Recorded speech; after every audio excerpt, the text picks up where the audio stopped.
All right, and we're off. The next episode of The Burn. Wanted to keep you guys up to date what's been going on with the franchise. The CFO, the Chief Feline Officer, Archie, is really upset. He did not buy the boardroom discussion.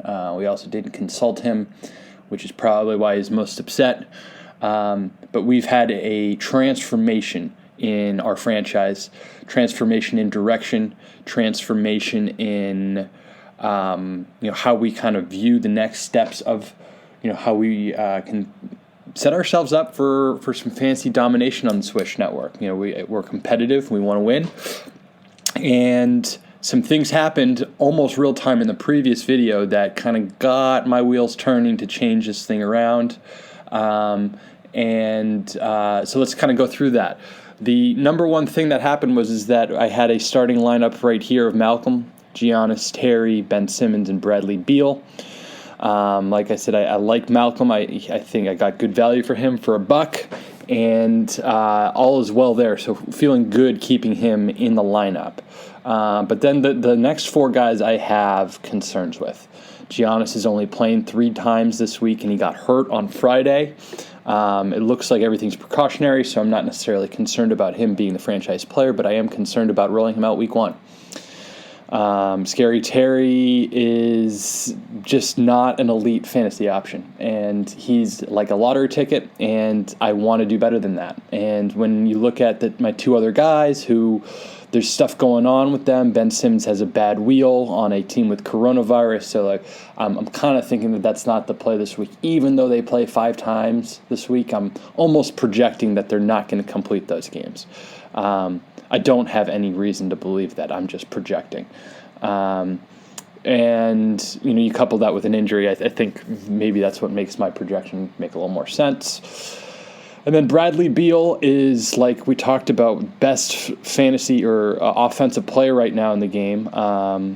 But he has a coronavirus potential or a contract tracing issue with coronavirus. We'll see kind of how that affects my whole roster. But ultimately, at this juncture, I thought that it was imperative that we needed to empty the funds that I had at the moment at this time and place in my Dapper wallet to beef up this squad, because really beyond what I had here, I wasn't really excited about. I had Miles Turner, but like I said, not elite enough of an option for me. So I went off to the market and I made some initial acquisitions. Okay, we put it into the form of a showcase for you guys so I can kind of talk right through them all.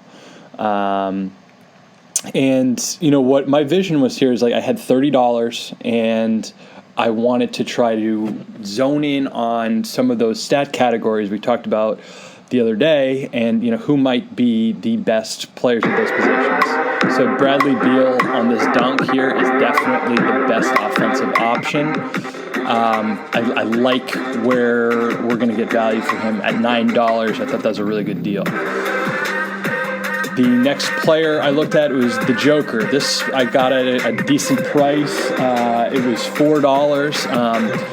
I like the assists, but I also think that Joker is a low post player that is going to have a lot of opportunities in the paint, and I like that for our club. Next option is Gordon Hayward. I liked the $4 price point for him. He's another guy that I see as taking a lot of jump shots. I feel like, this moment is vintage for him, right at the key, getting shots off. Kind of an intriguing club with the Hornets there, with LaMelo doing some things, and Scary Terry's obviously there as a role guy who's really talented. So like this at $4 for our club. Next pick is Jason Tatum for 3, unbelievable range on the picks. So partly this is kind of a cool moment. Just need to have this in the collection. But I think that there's some long-term upside with Jason. I think he is a guy who's going to take a lot of threes in that offense, and I think he is on the verge of really becoming a star. So 3-point, I think high, good lottery pick sort of option. Okay, next guy is Malcolm Brogdon. We spent a lot of time kind of talking about him. I think he's one of these players that's going to just all-star in this game. A lot of assists. It's trending upwards in the past couple days or past week at like almost eight assists a game. 5 games this week, expecting a high total. This is the Ben Simmons assist card. Another kind of cool moment. And it plays 5 times this week. I did this purchase prior to injury knowledge. And when I was thinking about it, I got really bullish and I bought another one because I am starting to look at this from a market perspective. And I think Ben Simmons' assist card is going to be a popular play. I think that I'm going to be able to flip this for a little bit of a profit come February. I'm circling February 14th, Valentine's Day, as the date where I unload this for a nice little profit, and maybe I can add another piece that I haven't already added yet. At that juncture, I had $2 left, and I didn't know what to kind of do. I didn't necessarily see any really nice options, and there was a Ben Simmons dunk card. I'm projecting that maybe he's going to be a drive player that collects a lot of buckets. Okay, and so that kind of does it for the initial acquisitions. Now, when I made those acquisitions, this was kind of the lineup I was stuck with, and I was feeling good about it. I thought I got good value at those $30, and I thought I had some options, where this is going to be a competitive lineup. That's kind of where I was thinking, and then. We start doing the podcast, and we're at the bottom, or like kind of at hit the final piece to it, and then all of a sudden Ben Simmons is on the shelf with a bum wheel, and we don't know if he's going to play. Now, it smells from that ESPN article like a ploy to cancel some games because they have like almost their entire team out on COVID. So I was hopeful that maybe this is just a riskier play as opposed to a threat of not getting any points. And then, boom, Bradley Beal news drops out that him and Jason Tatum are hanging out. Another Jason Tatum that I actually purchased, in that review in the initial acquisition. So I'm like, good Lord, like not only do I have a couple of issues with the bum wheel and Corona, but I also have that affecting the depth in my bench, and I'm realizing that my depth isn't good. And I kind of feel like I'm stuck because I meant what I say. We're a small market franchise. We're not here to spend a lot of money, but we are here to be competitive. So we are kind of between a rock and a hard place. And it was kind of a time where like let's just kind of think on this for a little bit. Got off Twitter, had some dinner. Just kind of thought about where are we, and where is this like franchise, and like what sort of capital does this franchise have? And as we concluded the previous YouTube video with a breakdown as to what sort of capital might be coming back from that unopened Deck the Hoops pack, we're definitely looking at $200 on that legend card at minimum, and. Hopefully there's more, but, no reason to kind of hope on that. And so if 200 was the minimum and what I thought might be an interesting play is borrowing ahead of time on that capital that might come back. And, I definitely don't want to be in the red on a borrow here. So I want to make sure that I can flip something in that pack and get back the borrowed capital that we're going to do right now.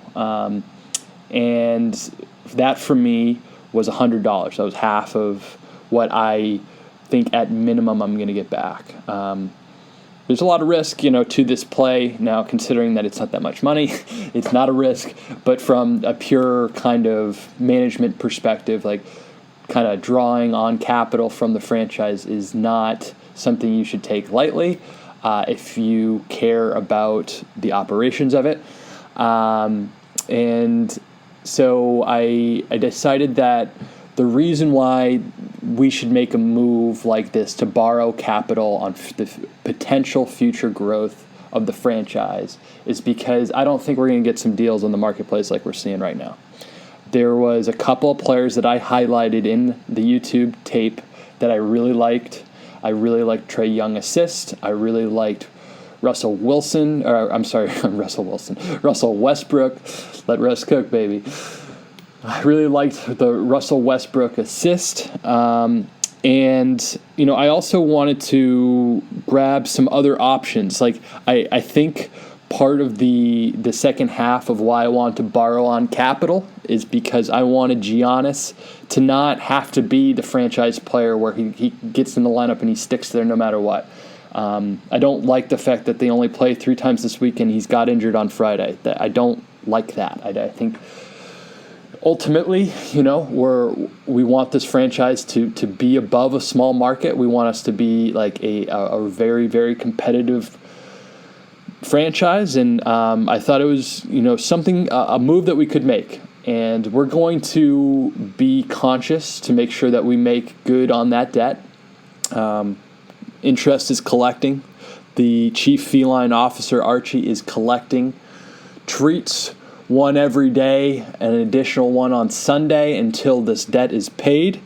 And when he has the treats, his poops are very, very stinky. So we have a lot of interest to clean this up, to get on the right side of it. This was hopefully a short-term move. I'm not looking to keep this debt on the franchise for long. We want to be operating at a profit and really competitive. That's what we want to do. And I think on some level you got to spend money to make money. And when our board of directors heard that, he was all on board. And the question was, what were we going to do with that money? And what we were going to do with that $100 of capital. And the first thing was that capital wasn't staying on the shelf. I am bullish on this, and I wanted to make sure that we have as much on our bench as possible, because not only does it have value for us right now and having options for our lineup on Swish, but it also has value for the future trading and future weeks. So the first card I thought that was really important to have was the Steph Curry 3-point card. He's come on real hot in the past week. The other day he had 9 3-pointers. That's 27 points. For some second-tier players, that might be an okay week. And that's in one game. So I think Steph Curry's like that electric, high-risk play that, he's a good player. He shoots well. Now, this next player I'm really excited about. Christian Wood is a really exciting talent. He's somebody that I think was undervalued when I picked him up. His cost was $7, and I'm really thinking about starting him this week. He is collecting buckets. If you remember, Clint Capella used to rack up a bunch of 2-pointers in this offense. I'm very, very high on Christian Wood, and I think that $7 is an awesome price. Next player, this is this is someone that I'm looking to the future with. This is Colin Sexton on the Cavs. He's getting a lot of looks, and he's getting a lot of buckets inside the 3-point line area. So I like Sexton there. That was a $2 purchase for me. Next player is CJ McCollum. Like CJ a lot. I was interested in this purchase because he went for $2, and he's nailing a lot of threes, and I'm thinking and I'm hoping maybe towards the back half of the season they start to guard him on the perimeter more, and maybe he starts racking up some inside assists. So we're not looking to start him right away. Now, this is kind of like the future purchase, right? Trae Young, this is the guy I'm really high on. I think he's a sure pick starter this week in assists. I mean, it's like double-digit assists every game out there. The ball's going to be in his hands. And as far as I can see, there's no coronavirus, no injury, no nothing. Absolutely got to be in your lineup. And then this is the next pick. This is probably the most important purchase that this franchise will ever make, maybe outside of the Deck the Hoops pack. Russ Westbrook is an electric talent. The Wizards are actually having an awful year so far. A lot of points. It's just going up and down on the floor. And with Bradley Beal being a really good shooter, I kind of think that Russ is going to continue to have these passing opportunities, like continue to just pass. He's going to look to feed Bradley the ball. And, I thought having Bradley and Westbrook together on good Wizard weeks is going to be electric. So that's kind of where we're at. Really excited about this from a market perspective.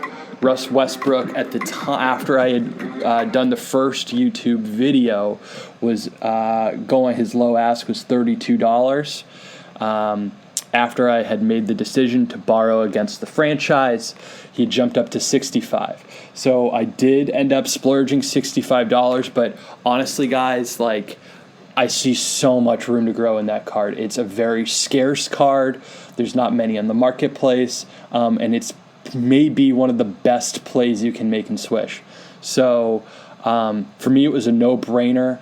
I see room to grow. I think, if anything happens to Westbrook moving forward, that he's not as an elite of a play, I can still sell this card for a pretty good penny because of the scarcity. I want to kind of just highlight that as my closing, or to remind as my closing remark is that the scarcity of cards is definitely playing a factor here.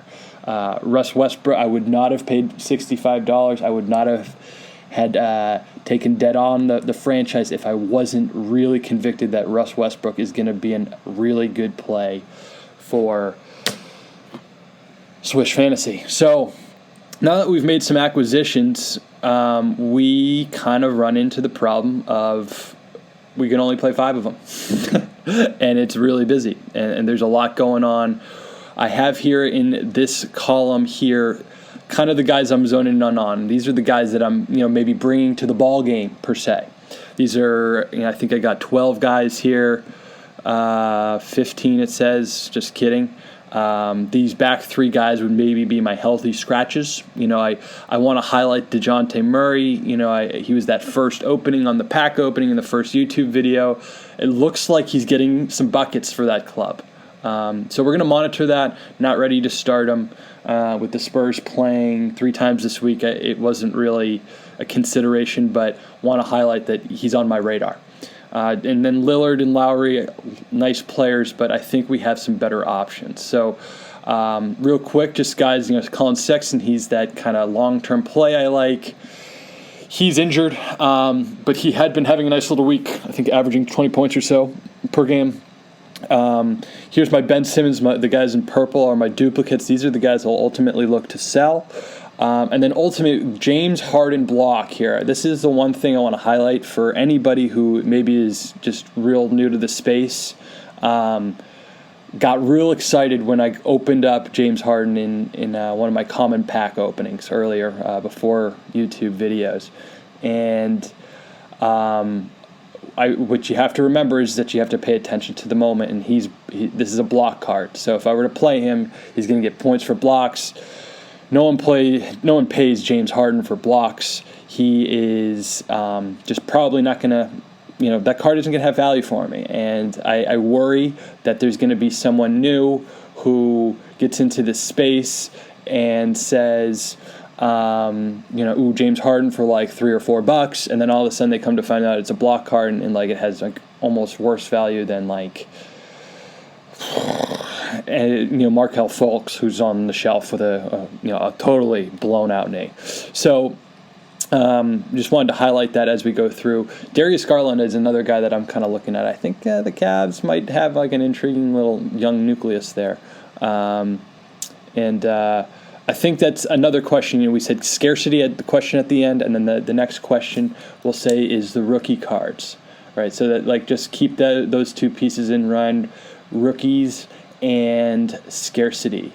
Rookies and scarcity. We're going to address those 2 things at the end after we determine our lineup. Okay, so as it stands right now, guys, I am not at all convicted as to what I'm going to do here. This is kind of what my decision sheet. I need 5 guys here. Let's just go line by line, and we'll kind of talk about it. Now, if we need to get some stats, we might pull up ESPN.com. Okay, but the first guy is Ben Simmons. He's on the 76ers. His moment for me on my club is in the assists. He's got 5 games this week, which is the high. It's only him. Only the 76ers and the Pacers have those 5 games this week. but he's working with a bum wheel. And for a little bit more, why don't we dive into that? Like, what exactly is the extent of the bum wheel? Let's see here. So as that loads, we'll just kind of complete what we have. We did a little calculation for each player per game average. Now, the assist is obvious. I just said, what is his assist numbers in the season average per game average, and I times it by 2. For him, it's roughly 7. Last time I checked, he had a little bit better in January here, so that's good. I like that. It looks like it's trending up with 5 games. Things are good, but there's coronavirus, so that's something to think of. Like, if we're okay, like, he's going to assist, but who's he going to assist to? And then B, I just can't do Botgate today. And then B, how is that knee going to hold up? So that's something I'm considering. I'm a little bit concerned about that. The 5 games isn't as attractive to me because I know that he's kind of hobbling a little bit. So, like, maybe he gets his minutes curbed anyway, so maybe that 5 games doesn't play as well. But Malcolm Brogdon, I think, is a surefire pick. He's been dishing it the past week. Love this pick. Absolutely. Let's get him in green. ESPN.com just isn't the answer for me. Maybe there's another site. Love to hear your feedback, guys. What site should I be using for my market research? Because ESPN is out. Okay, so then we get into these 4-game territory guys. Gordon Hayward. He's been hot lately. Like I said, the Hornets, interesting little club. Like where they're going. And Gordon Hayward's game is kind of like the 2 or 3 dribbles in, pop the shot. It's a sweet stroke. Some good option. Jason Tatum's got COVID, so he is absolutely out. I'm high on this card. Right now the numbers pop up to 9, like he's hitting 3 a game, but I think that it's going to get better. I really do. I'm looking at that pick as like maybe the card that replaces Steph Curry like 2 to 3 years down the road. And for now, like, we're just going to keep him in the mix, see when like that 3-point play makes sense in a weekly lineup.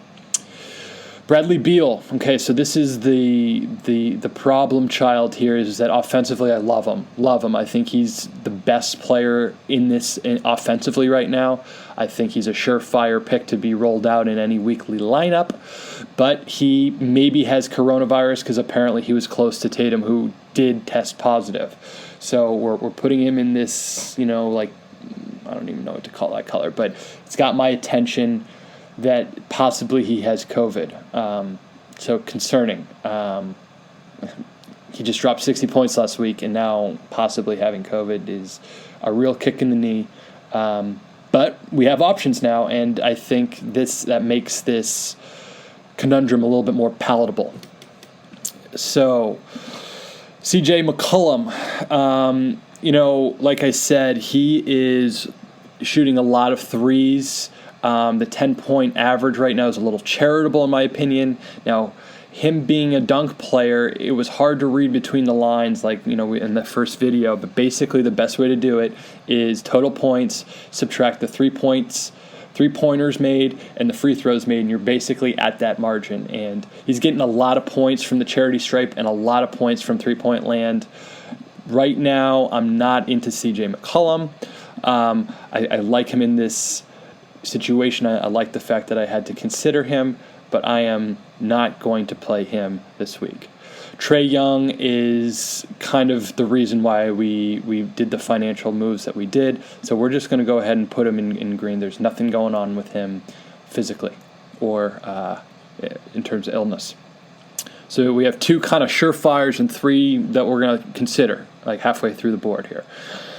Okay, now Russ Westbrook again, like, part of the reason why we made the moves that we did. Would love to be able to just see some immediate returns with like a quick weekly win on that. I think the 24-point average is like ridiculous compared to just my other options. I have not looked at who they're playing and what their lineup might look like without Beal. So there's some embedded risk that maybe puts this 24-point number not quite to, the elite level that it's at.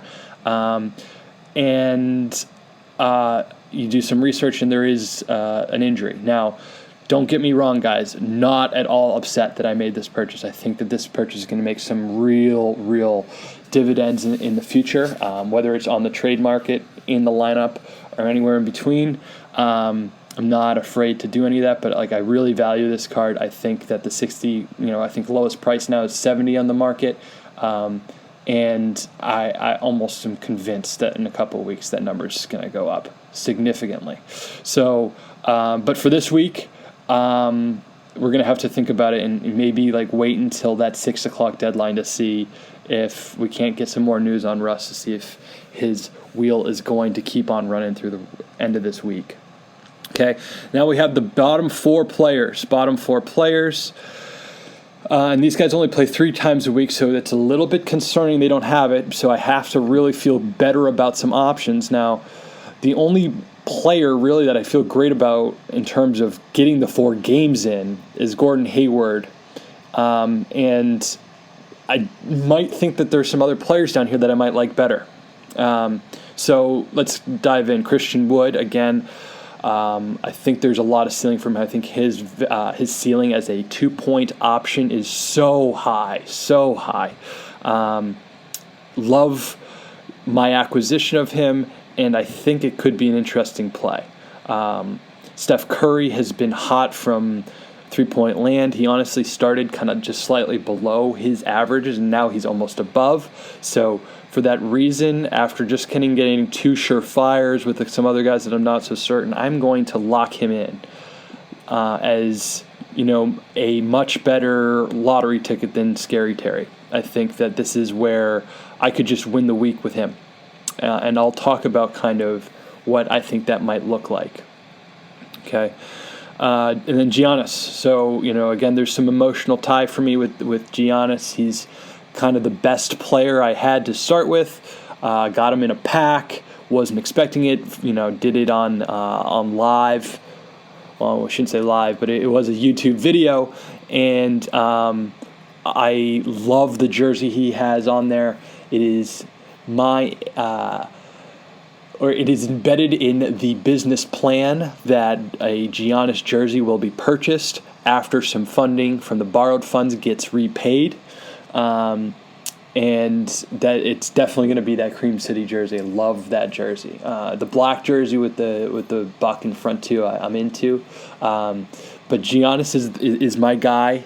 The reason why he's not surefire right now is that he's a little bit hurt. He was just had some rust on the tires, held him out on a game over the weekend, and he's only playing 3 times, so a little bit concerned. So we're not quite ready to fill him out.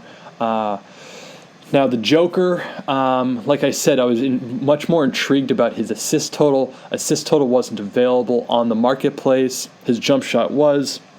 It was $4. I thought that was a no-brainer.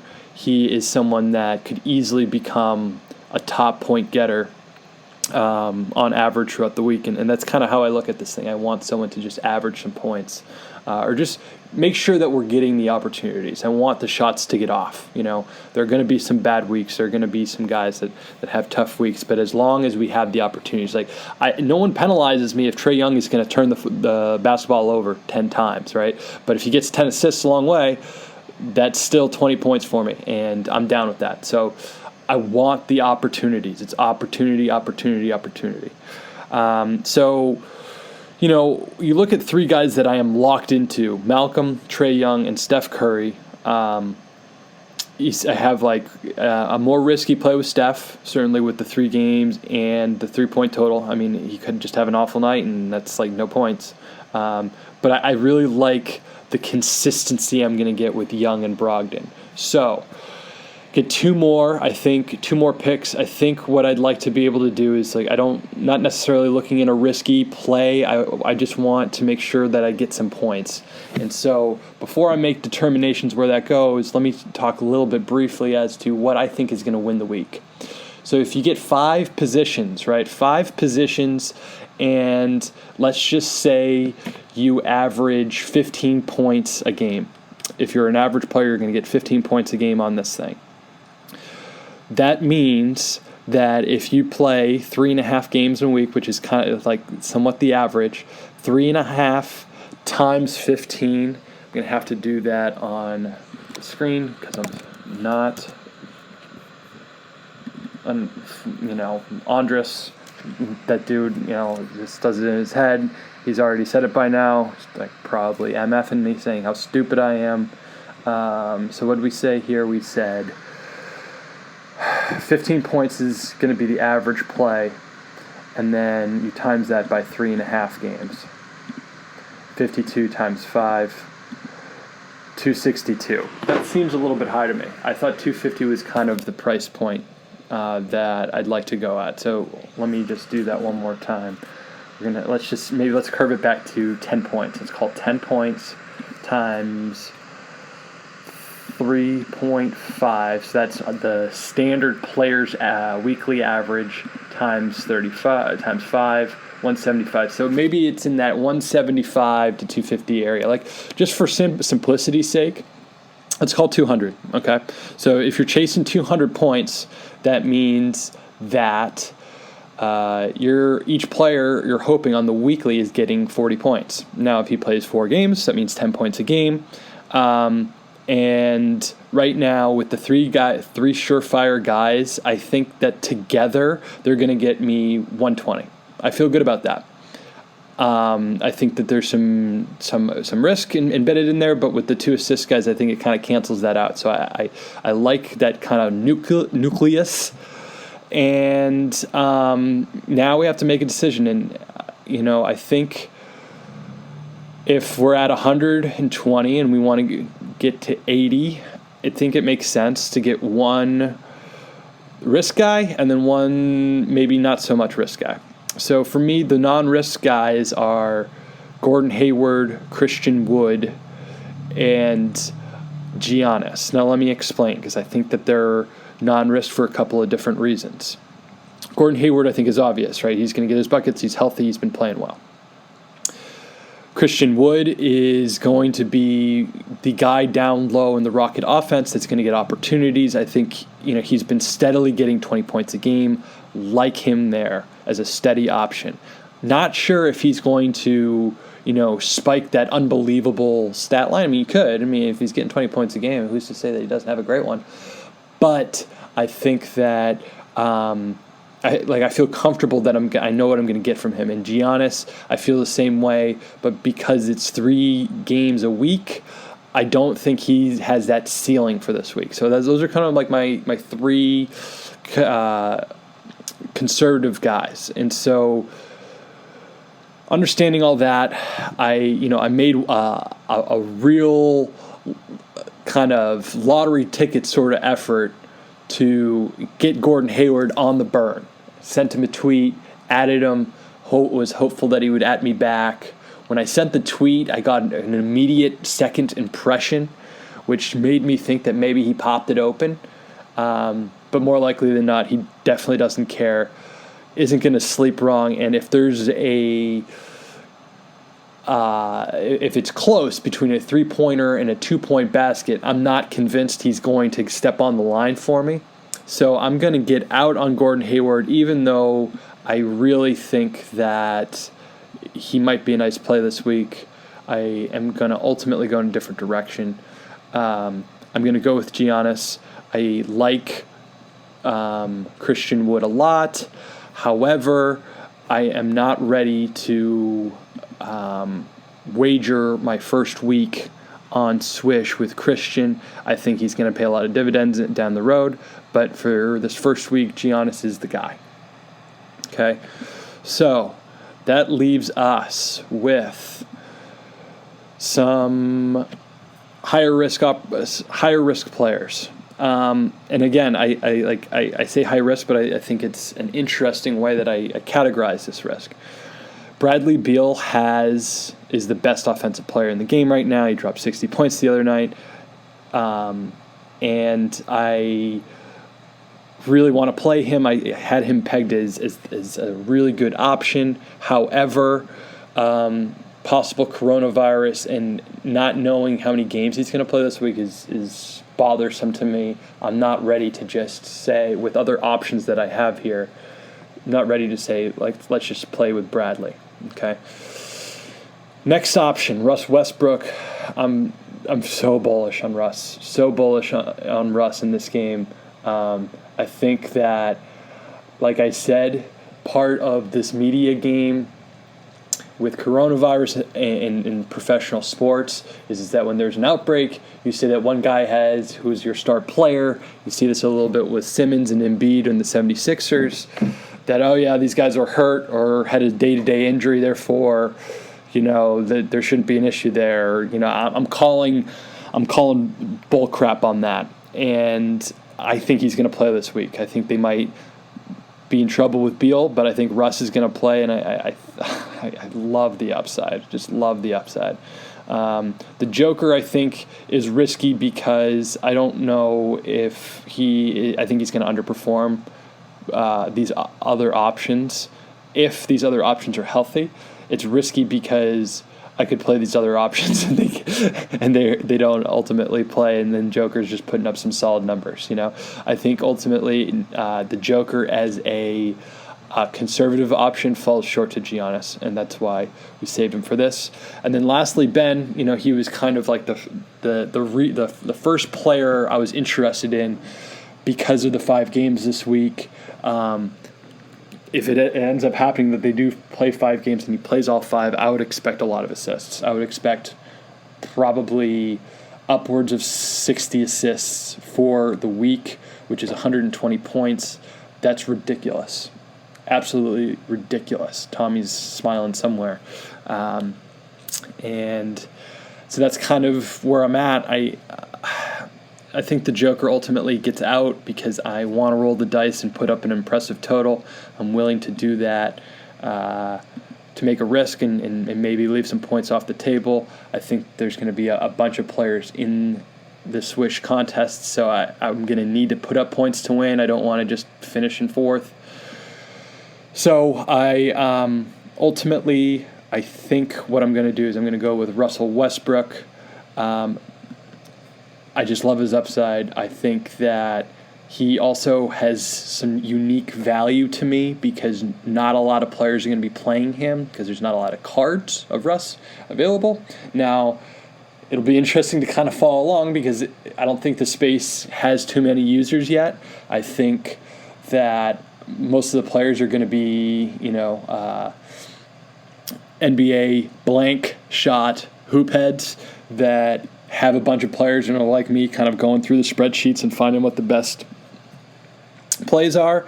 But it'll be interesting to hear, you guys' thoughts as to did I make the right picks?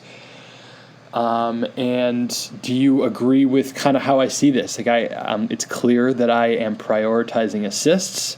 It is clear that I see 3-pointers as an interesting but very scarce, high risk, high reward play. And if you see kind of who I picked, I have 3 assists, a 3-point, and a dunk. And I think that's kind of how this is going to go. Now, I will say if you look at the master roster, we don't necessarily have a whole lot of assist options that are kind of in the mix. Malcolm, we love this week, but next week I doubt we're going to love on the same level. I think Trae Young is going to be that guy that shows up in the lineup every week. Russ Westbrook, too. I think those are kind of like my 2 guys. Giannis being in there a whole lot of the time. I think Bradley Beal is going to become a mainstay. And then you have some other options that I'm going to move in and out of. I mean, Steph Curry, we didn't even talk about him in that kind of exchange. And then Christian Wood, I think, is a really nice option too. So at this juncture, I'm not necessarily looking for more options. I think I'm looking to see how I can best round out my team for the future. I think we're starting with some blocks with Colin Sexton and Garland. I would also be kidding myself if those are elite rookie options. Like these are kind of like hope and prayer guys. I think I'd love to add a LaMelo Ball. I'd love to add an Anthony Edwards dunk card. I think Anthony Edwards dunk card has a lot of value. I think that the guy from Golden State, Wiseman, has interesting value as a dunk card too. Again, don't know if any of those are available, don't know the price points, but that's kind of like what I'm looking at is like I'm going to want to add some rookies. And I'm going to look to see maybe if there's someone who's just like not even close to getting into the mix, into my lineups, that I might want to move to the market to grab some of that funding to pick up a rookie or two, so that we have that. That looks like I spelled that wrong, but I don't know. Off the top of my head, I don't know how that's supposed to be spelled. So anyways, I think why don't we kind of make a final decision here on the picks. We're at 4:30. Let's make sure that our picks are in the way that we want them to be. Swish the Burn podcast is where it's located. Christian Wood is going to be flopped out. And let's just remind ourselves we are going Trae Young, Westbrook, Curry, Giannis, and Malcolm. Okay, so it looks like Malcolm's got to get in there. But yeah, guys, so as I'm kind of finishing this lineup and then plugging it into my Swish account, I do want to finish with two main points, okay? The first point is scarcity. I'm pretty concerned after my purchase that my Russ Westbrook card is not going to hold its value from a scarcity standpoint. Who is to say that as this space develops, as more people come into the space, that the developers aren't going to just print more and more cards to make sure that enough people have their lineups. I am currently I am positioning the franchise as if there's going to remain some level of scarcity. I am moving with the intention that there aren't going to be 100 Russell Westbrook assist cards enter the market. And to just kind of outline how relevant this is there's only 13 available for sale. The top sale was probably my purchase at $65. It's going for $70. But it previously had gone for $200. I think this card is going to explode. This card is just, you can't really find many of them out there. So I am looking at the wrong place for availability. Bear with me. But I guess what I'm ultimately trying to express in this point, guys, is that I want to know what the future looks like for cards and printing. I know there are a fair amount of cards already being scheduled to come out. I've been so wrapped up in just the Swish fantasy and getting my things together for this podcast and for this, getting my ducks in the line for this week. But as you can see here, like the assists are at a pretty low scarcity. Like I think these assist legendary cards are pretty sweet. Let's take a look at this moment. This moment's going to be a cool little play. It's just not really cooperating. Here we go. Oh. So, anywho, guys. So that's my one bit on scarcity. Like, what is my Westbrook card going to just lose value, or are they going to maintain the scarcity? The other thing I think would be kind of cool is that will future printing of cards go in line with Swish? I'm very bullish on Swish and this space in general, but I'm also pretty convinced in the inkling that market prices are going to follow kind of this game. Like, I think the intrinsic value of these cards is going to lie in how much points per game or points average in a moment stat can be achieved. I think that's where this value goes. And then, lastly, the last point I wanted to make was rookies. So my question is into the future, will this game honor a rookie card in a lineup? And will there be any restrictions? Will a legend card be worth more points than another card? For me personally, as you guys see, kind of my market strategy, I would hope that the legend cards do not offer more points. I think that the legend cards and those rare cards should stay in the collector arena, and not necessarily offer more points. I think that's how you bottleneck this opportunity. You want more users coming in. I want the competition. I don't want to just establish this franchise and just have a monopoly to the point where no one can compete. That's not my intention. My intention is to bring as many people into the space, compete with them, and beat them. And I think that is how the Swish developer should look at it. That they should allow users to play any card as long as it's not the same player card. And I believe that's where they're going with this. As far as I know, that's exactly where they're going and where they're staying. But I just kind of wanted to offer those two pieces, as someone who might also be considering launching their own franchise and starting to invest some capital. I think that you can totally map out a little business plan that can pay for itself if you make the right moves now.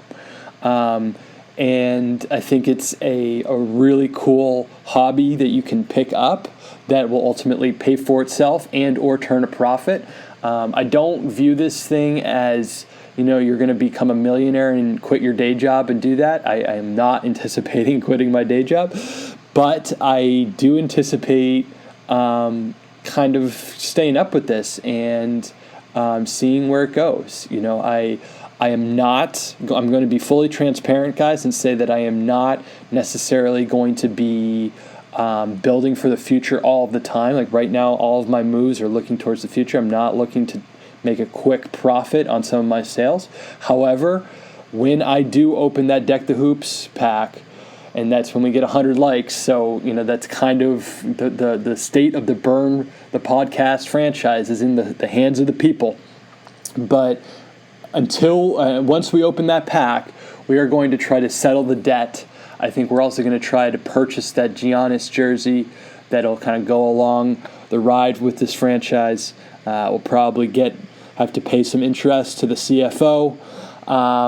And we're, maybe I'd also, hopefully like to be in a position where I can also take some other chips off the table and maybe take care of the first initial investment, that first wave of investment I made.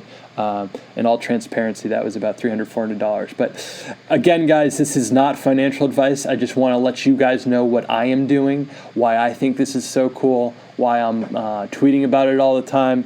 What I want to do is I want others to join the space. I don't want to be the only one on this thing. I want as many people as possible to come on. I think that will make the marketplace really interesting. I think it's going to make the weekly lineups really interesting.